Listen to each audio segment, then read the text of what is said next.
Hello viewers, আমরা একটা বাগানে আসছি এবং বাগানে আপনাদেরকে একটু দেখাচ্ছি যে আসলেই একটা জিনিস এখানে আমরা দেখতে পারতেছি যে পেঁপে সুস্থ রাখার জন্য বা পেঁপে যেন পাখিয়ে না খায় বা পচন না ধরে এটার জন্য একটা সিস্টেম।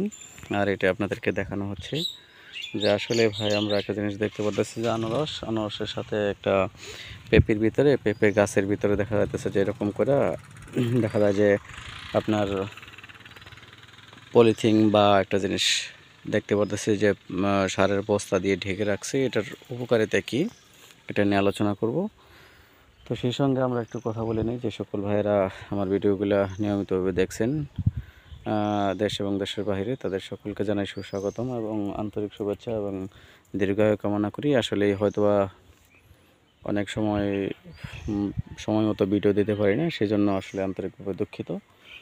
তো আমরা একেবারে দেখতে পারতেছি যে এই যে পলিগুলা করা বা দেখা যাচ্ছে যে সারের বস্তা দিয়ে এই করা, প্লাস্টিকের বস্তা দিয়ে এটার উপকারিতা কি এটা নিয়ে একটু কথা বলবো। তো আমরা দেখতে পারতেছি যে দেখা যাচ্ছে যে পেঁপের যে অনেকগুলা পেঁপে আছে, পেঁপেটারে পেঁচায় রাখা হয়েছে।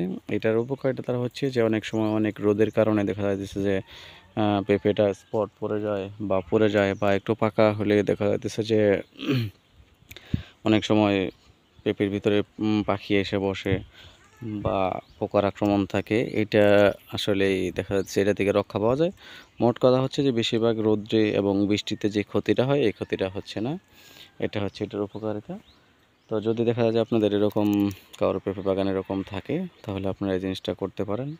তো এরকম করে দেখা যাচ্ছে যে এই যে পেঁপেটা এরকম গাছটারে মোড়ায় রাখবেন।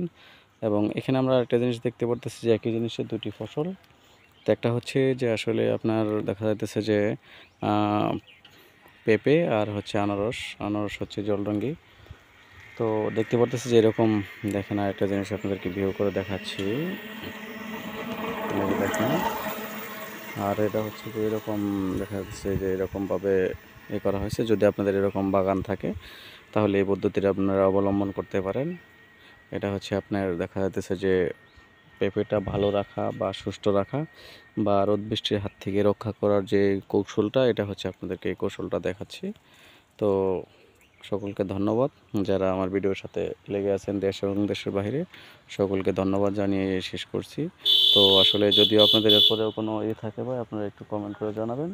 তো কমেন্ট করে জানালে হয়তো আমি একটু উপকৃত হব এবং দেখা যাচ্ছে যে একটু এর থেকে ওটা নিয়ে আলোচনা করতে পারবো। এবং সকলকে ধন্যবাদ। আসসালামু আলাইকুম।